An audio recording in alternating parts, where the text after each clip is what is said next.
Hello, all sentient beings, and welcome to Transmissions Alt Mode, where we talk all news, comics, and media related to the... On this episode, we review IDW's Beast Wars number 13 in comics. Amazon listings reveal a bunch of upcoming Transformers comics collections coming soon. And Netflix's Botbots show has a new promo clip. Today is Friday, March 18th, 2022, and this is episode 277 of Transmissions Alt Mode. Welcome to Transmissions Alt Mode, the podcast that knows when you run at the speed of thought, you'll never outrun your nightmares. I'm your host, Charles, aka Big C, and I'm joined by the excellent Transmissions team. Scott, the illustrious Dr. Pants. Hello, everyone. And Daryl, the Cybertronian Beast. Hey, let's talk Transformers. As always, we start the show by thanking our Donatreons, those lovely people who support us on Patreon and PayPal. Thank you guys for continuing to help keep the show going. And we welcome a new Donatreon this week, Thomas. Thank you, Thomas, for signing up, and thank you for being a yearly patron on Patreon. So he paid up front. Thank you, Thomas. Well done. So we really appreciate it and hope you enjoy the perks that you get. So thanks for signing up, and good luck with the next Toy Axe contest. One of the perks of being a Donatreon, so Thomas, you have access to all of our current and past bonus Empire of Rust episodes. These are the uncut bonus versions that come out a week before the regular Empire of Rust episode. So this coming week on March 21st, Monday, March 21st, you're getting episode 72. Currently does not have a title yet, so look forward to that. With the show, the episode is there and available. You'll have access to it on Monday. And this is the next episode in the Empire of Rust live play RPG podcast story that we are doing. This is done by our awesome producer and editor, Mike, and his RPG players. So check out Empire of Rust episode 72, the bonus uncut version, a week before the regular episode comes out, and that will be out on March 28th. So for everyone who is a fan of Empire of Rust. And Dr. Pants, March is a special month for you, so why don't you tell us about what's going on with Nerdstrodamus and March Mechness? It is March Mechness, my favorite time of the year, where we at Nerdstrodamus talk about all things robot related. I mean, more so than usual, because I can't stop talking about robots. I love robots. But every March we dedicate a lot of content to talking about robots. I'm every week posting top 5 lists of my favorite robot related things. But recently, this past week, we put out a music cover of the Beast Wars theme from Transformers Beast Wars. So my co-host Lambo did all the music, and I got to do the vocals for it. There is a cool music video up for it of Lambo rocking out on guitar while I play with some toys, because that's basically how our real life goes. So please, go check that out, and make sure to follow us on YouTube, Twitter, Instagram, all that stuff where we'll be posting robot-related stuff. Or if you want, just check out Nerdstrodamus.com for all the links. Very cool. All right, let's jump right into some comics news. So we've got a couple of items this week. First, we've got the next issue of Transformers, the 2019 main IDW series, issue number 41. We've got a image of the cover, and this is art by Samu. He did the art on the Transformers Back to the Future crossover last year. And so now we've got art from him taken on the cover of issue 41. It looks very ominous. I actually can't tell who that bot is, and he's surrounded by fire there. I don't know who that is. Any guesses from you guys? I've been looking at it trying to figure it out myself, and I'm not sure I can place who it is at all yet. Yeah. It's from the back, so we can't tell. Yeah. I don't know. All right. Well, we'll have issue 41 should be out very soon, so we'll probably get the answer pretty soon. This is scheduled for this month, so we'll see. Next, we've got the Japanese covers for Dark Cybertron Volume 1 and 2. So this is the reprint of the now classic IDW More Than Meets the Eye and Robots in Disguise Dark Cybertron crossover. This was done back in, was it 2013 and 2014? So now these books are getting reprinted in 2 trade paperbacks for the Japanese market, translated into Japanese.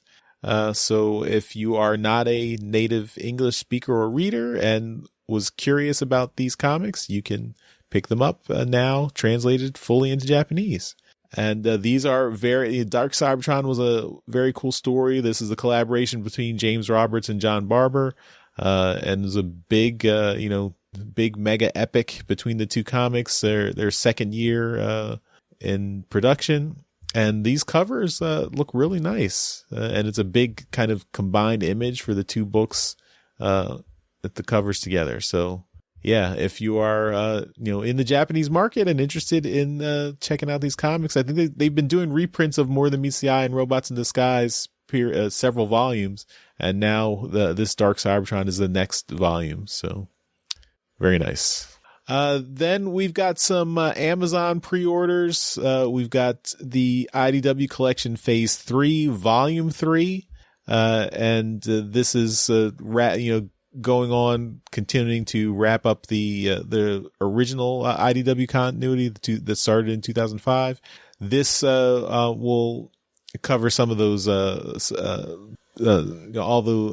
several issues from that era. We've got the Revolutionaries comic, that's issues 5 through 8, so 4 issues of that. We've got Lost Light issues 8 through 12, Optimus Prime issues 7 through 10. Also the Transformers Annual 2017 and Transformers Salvation, that one-shot trade paperback by John Barber and Livio Ramondelli.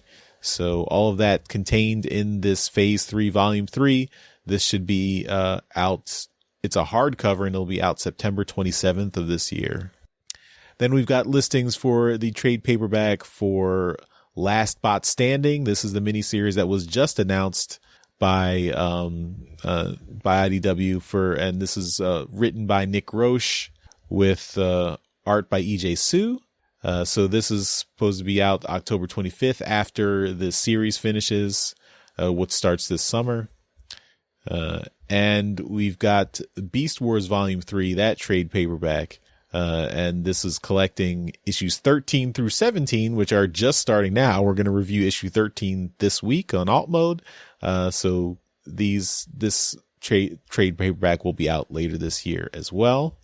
And the last one that I thought was interesting, this is Transformers, the regular series Volume 6, War's End. So this is collecting several issues, also issues that are still in production. It's covering 37 through 43. So we're right at 40 as of this recording. Issue 40 is out, and issue 41 is on its way in a couple of weeks. Then War's End number 1 through 4. We just reviewed War's End number 1, so that's get a few more. And then a curious note, Transformers Fate of Cybertron. I believe this is a book that we have not heard anything about yet. This was not listed yet. So this is kind of the first reveal that this miniseries is coming up, Transformers Fate of Cybertron. Not really, actually, we don't know if it's a miniseries or a one-shot or something else, but that's going to be part of this book. So, interesting. So we've got to speculate on what that is. Don't know. Sounds like apparently it is written one-shot.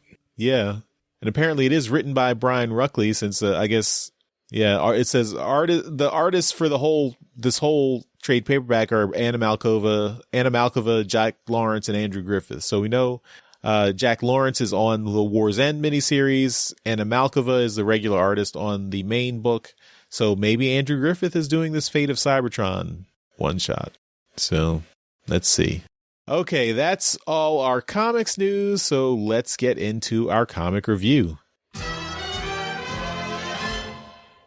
So Dr. Pants is here with us, so that means we're doing a Beast Wars review. And this week we are reviewing Beast Wars number 13, The Speedway of Central Consciousness.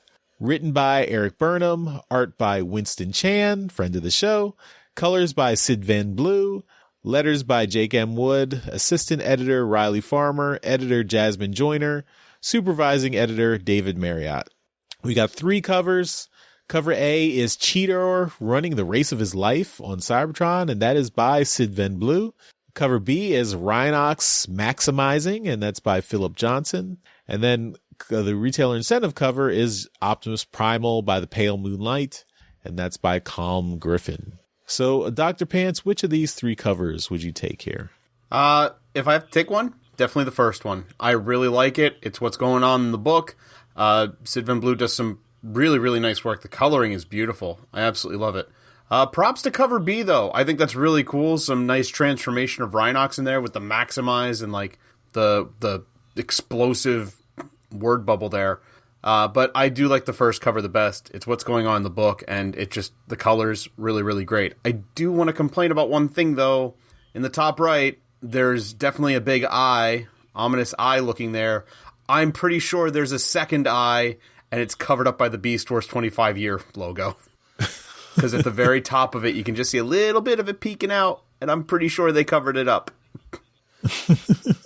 But I cover A. Just cover A looks really, really good. I love it. All right.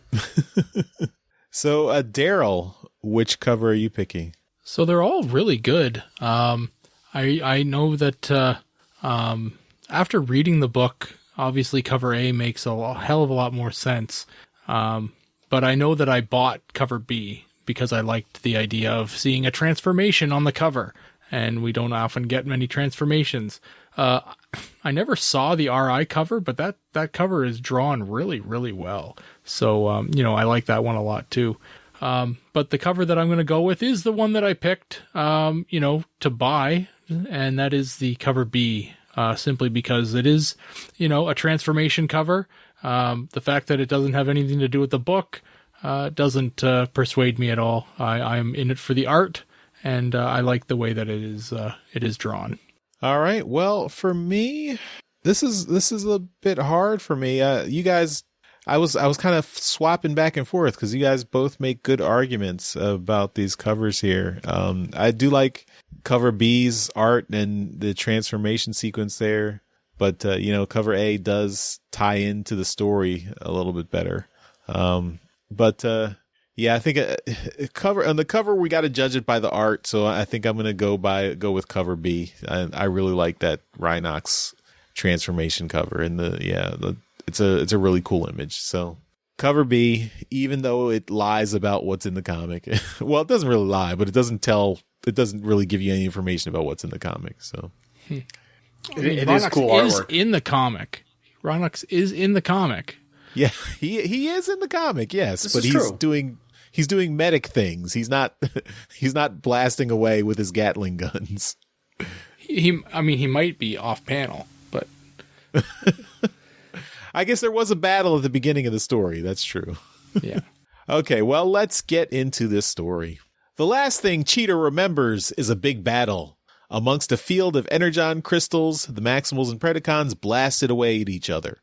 Cheetor is fast, but not fast enough to avoid the explosion when a stray Predacon blast ignites an Energon crystal. He goes offline, but not forever. Cheetor wakes up, curiously not in pieces on the Axelon. He's back on Cybertron in his pre-Beast Wars robot design, getting a diagnostic from Maximal Medic CatScan. CatScan says he's fine and ready to join the Axelon mission. Then he casually asks Cheetor about the TWAS maneuver. Cheetor is confused and doesn't answer. He tells CatScan he needs to take a walk and leaves the medical facility without answering any more questions.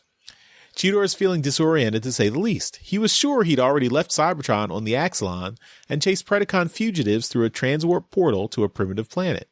Was that a dream? Or is this a dream? To relax, he heads into McAdam's old oil house. 2 bots, apparently fans of Cheetor's racing, approach him and want to join him for a drink. Curiously, they also ask about the TWAS maneuver. Cheetor, still confused, doesn't answer and abruptly tells them he has to go. Out in the night, Cheetor continues his introspection, trying to figure things out. The bots in the bar mention Nyx, but Cheetor never met Nyx before joining the crew of the Axelon. He remembers all his time on the Axelon, not like it was a dream.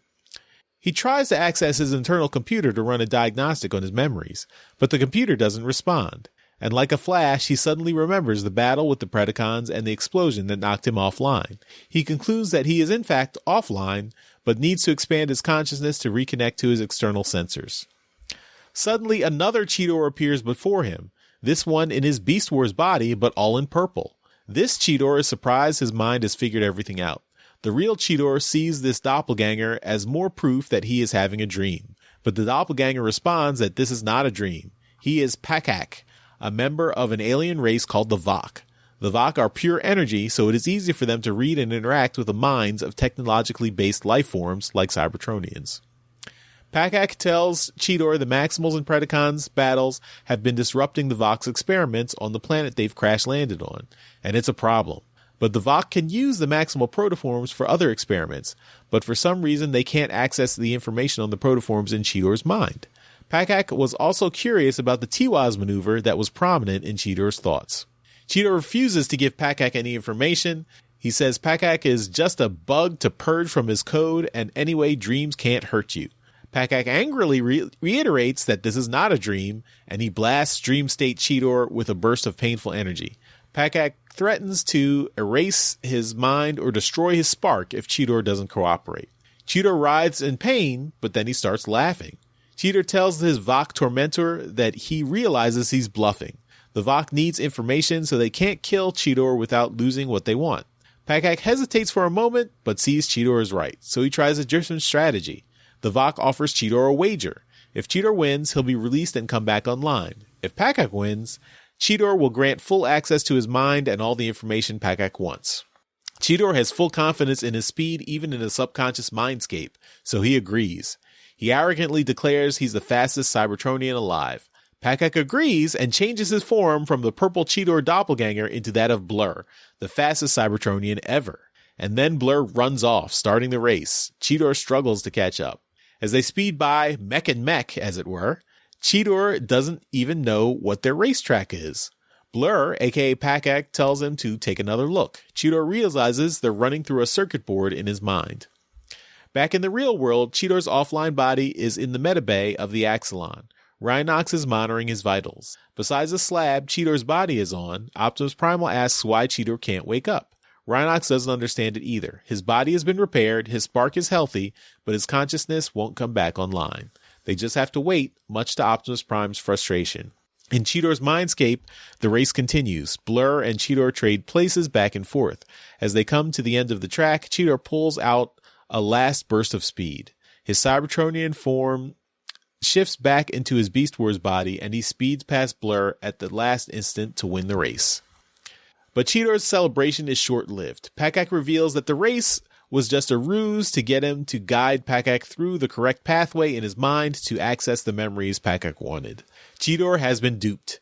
Pakak also got to satisfy his curiosity about the Tiwaz maneuver, but that was just from Cheetor's past as an athlete.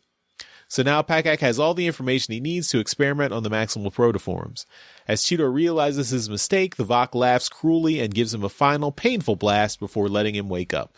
Cheetor regains consciousness and sees Optimus Primal at his side. He quickly tries to tell Optimus all about the Vok and the danger to the Maximal protoforms, but before he can tell the story, the Vok has a final surprise. He initiates a full reboot of Cheetor's mind, erasing his memories of the Vok and their experiments.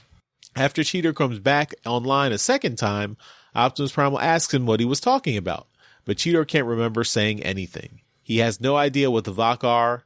Unseen to the Maximals, Pakak the Vok laughs to itself as it dissolves from view. To be continued. So this was a fun, I thought it was a fun episode, or issue, I should say, focused on Cheetor. We got a glimpse of Cheetor on Cybertron in his original mode. We got the more another explicit connection to Generation 1 Transformers with Blur as kind of a hero for Cheetor. That's a very cool detail there.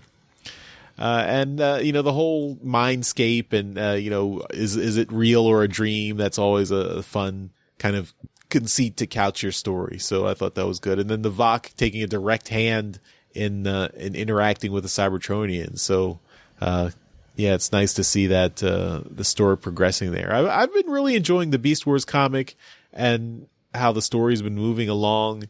And yeah, it's sad that this is pretty much the end for this year, unless whoever gets the license next decides to bring this whole team over to continue the story. I find that pretty unlikely to happen, but I guess we'll see. But yeah, I'm wondering how they're going to wrap up the Beast Wars comic since they're being cut kind of short here. But Dr. Pants, I guess you're the second best Beast Wars fan on the podcast. So what did you think of this issue?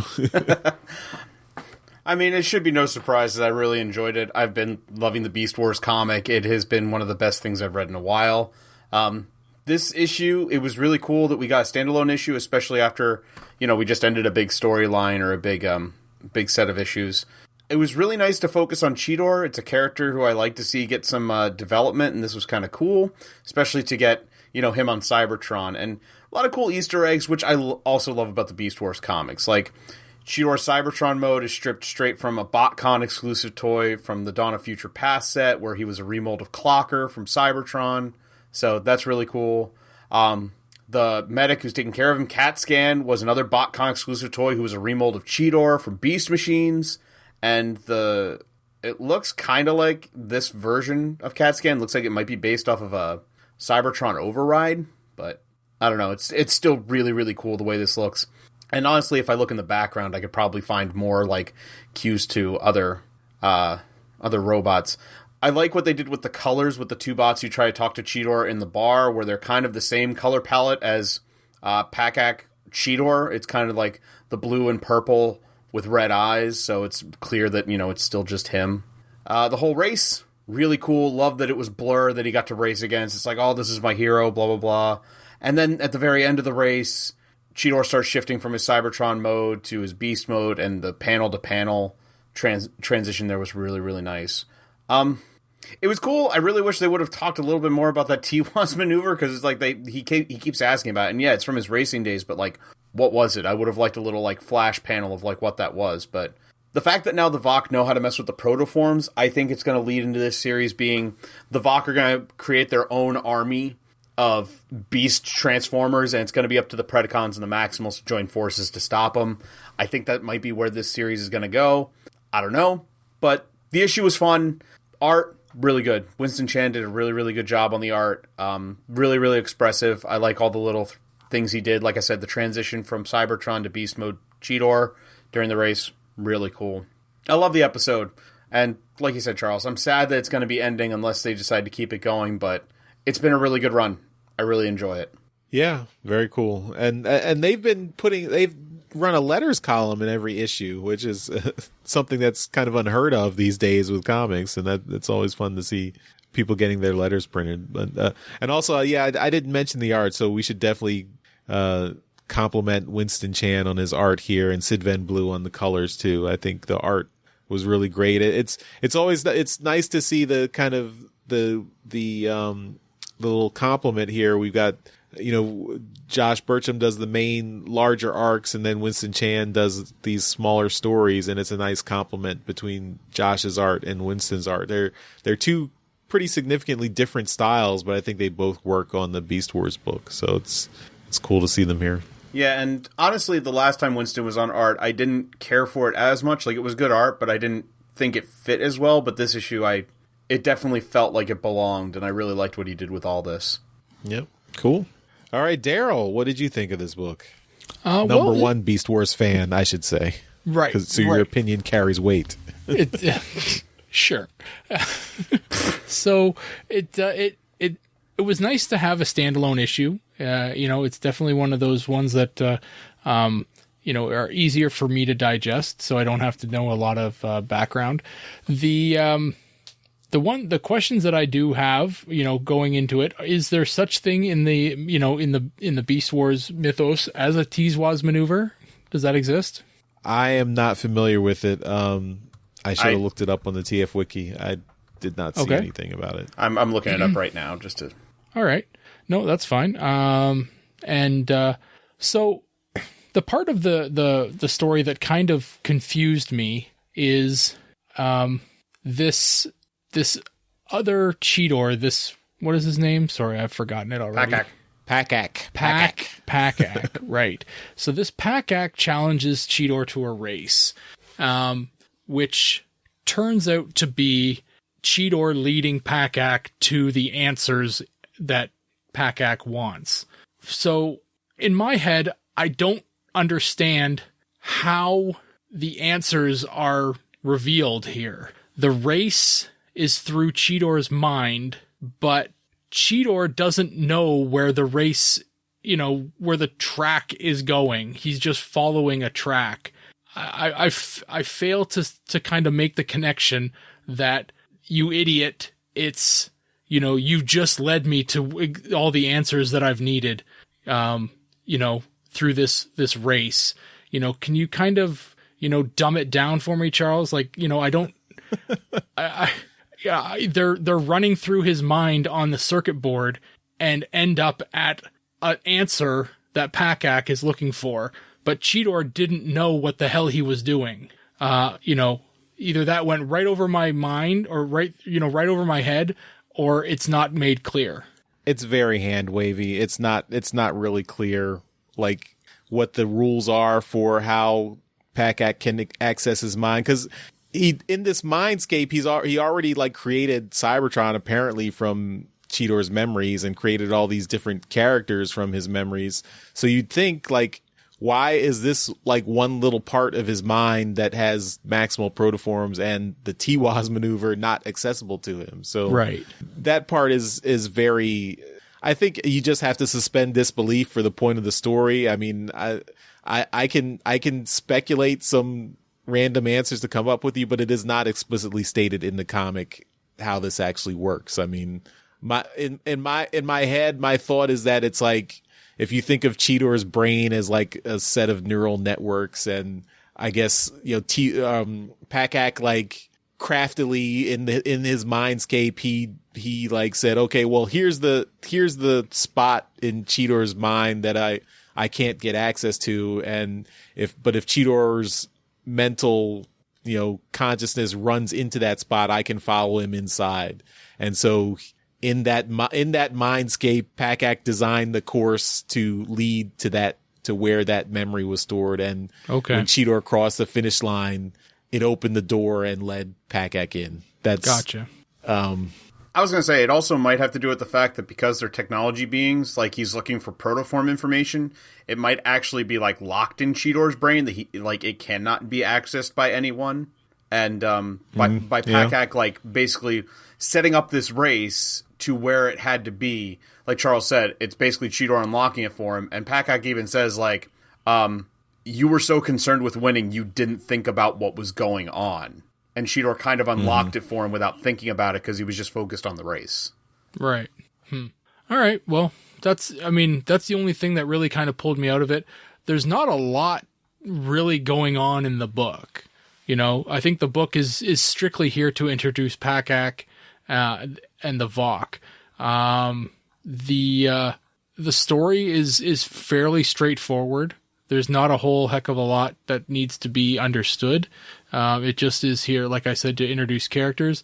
The art's great.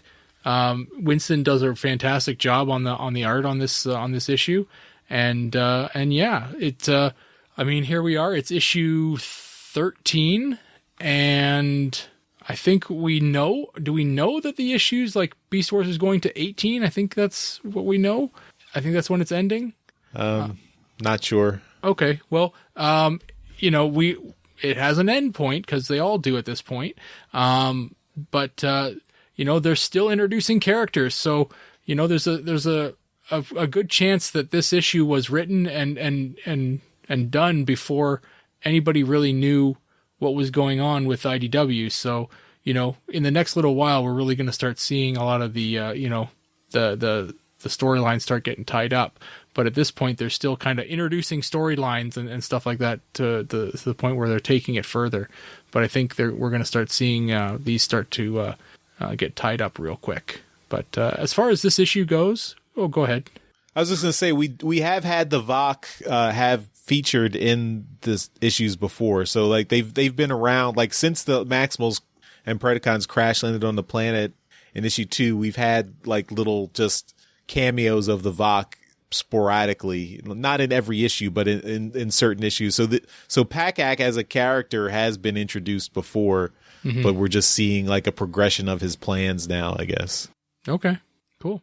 But yeah, other than that, it's a great issue just to have, one and done, and you're back at it the next issue. So yeah, I thought it was a fine issue. All right, well, that's our review of Beast Wars number 13. Can I add one thing before we end this? Sure. Tiwaz is Proto-Germanic for a rune that symbolizes a spear. Okay. That's all I got, and it's basically an arrow. Otherwise the Tiwaz maneuver is not a thing. Okay. Not a thing yet. Not yet. Now it's a thing. All right. Well, that's our review of Beast Wars number 13 and the genesis of the Tiwaz maneuver. So let's move on to Transformers media news. All right.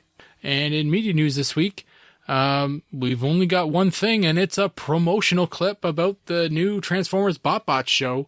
And it's just a little clip talking about who the cast is, and it's basically meet the bots, meet the cast, and they're showing off who they are. It's just about a minute and 44 seconds long, and it's pretty good.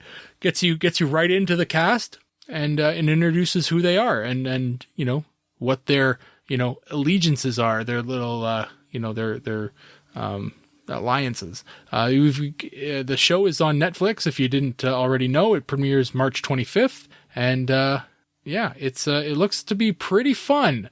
There's definitely a certain age group for this, but I think it's going to fit into a lot of our rotations, because there's some comedy in it that I think adults and kids will like together. So I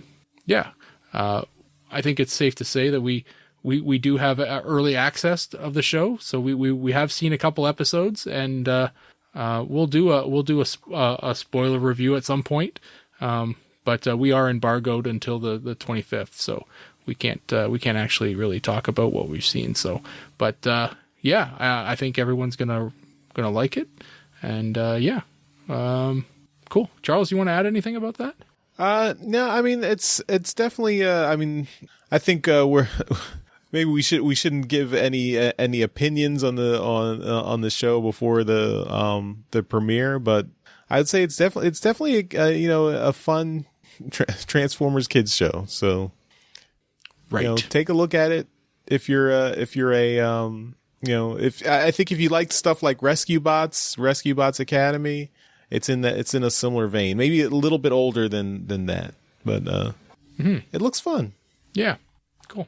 All right, but that's it. That's the only one thing in media news this week. So I'm done. Charles, back to you. And we will end the show with some feedback. So we got a little bit of feedback on a YouTube comment from Alt Mode episode 276. This comment comes from Pockyklyptic, and they have a comment. It's for you, Daryl, as they are asking you to defend your number one Beast Wars fan on the podcast title, and they're begging you, Daryl. They say, please, Daryl, do Beast Wars. I hated the animation and said for years I couldn't do it. I tried twice to do it. Then I just bought the series, and the third time was the charm. The characters and story will win you over. I promise. Now I can say I love Beast Wars, but the animation still sucks. So, another endorsement, Daryl. Come on. Beast Wars rewatch. Binge watch. Let's go. We were joking about it at the start, but this title that I bought for myself is really killing me here. Maybe I shouldn't have bought these toys. Maybe I should have just sold them. I mean, I'll take them.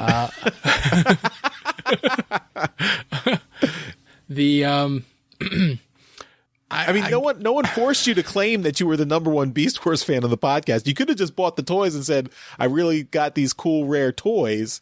and they added to my collection. But you were the one who said you were the number one Beast Wars fan, that these toys entitled you to be the number one Beast Wars fan on the podcast. Well, I mean, really, would either you or Jeremy or Dr. Pants, go to the lengths that I did to acquire these figures? No. Yes. Okay, but did you? If I had the money. So there's the rub. I did it. And that's and I feel as though that entitles me to it. But like I've said numerous times, this title is purchasable. You just gotta, step up, step up and you can do it, but, This is still your opinion. I don't think I'm of the opinion that the bigger the fan you are is based on how much money you spend on the rare toy items. I don't know if that's come on, that's seriously. my definition of fandom. You're American. You're living in a capitalist country, right? Come on. Isn't Canada a capitalist country? I mean, we're socialists here, right? So come on. But there is a little bit of capitalism going on here, yeah, for sure. But a tiny bit. But come on.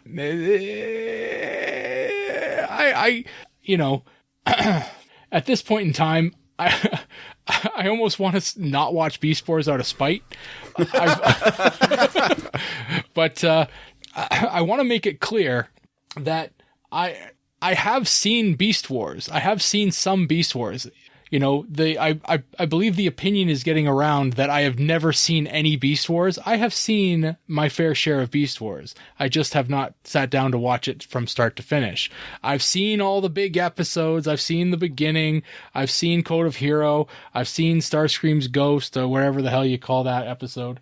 I've seen Ravage come back and, as the, Agent Ravage, just all that jazz. I've seen all the big episodes when everyone says, oh, you're a G1 fan? Well, you should watch this episode because all the G1 characters come back and, Starscream takes over Waspinator and all that stuff. I'm like, okay, yeah, I've seen all those. It doesn't bring me in. And the because those animation, aren't the good episodes. Like Code of Hero is a good episode.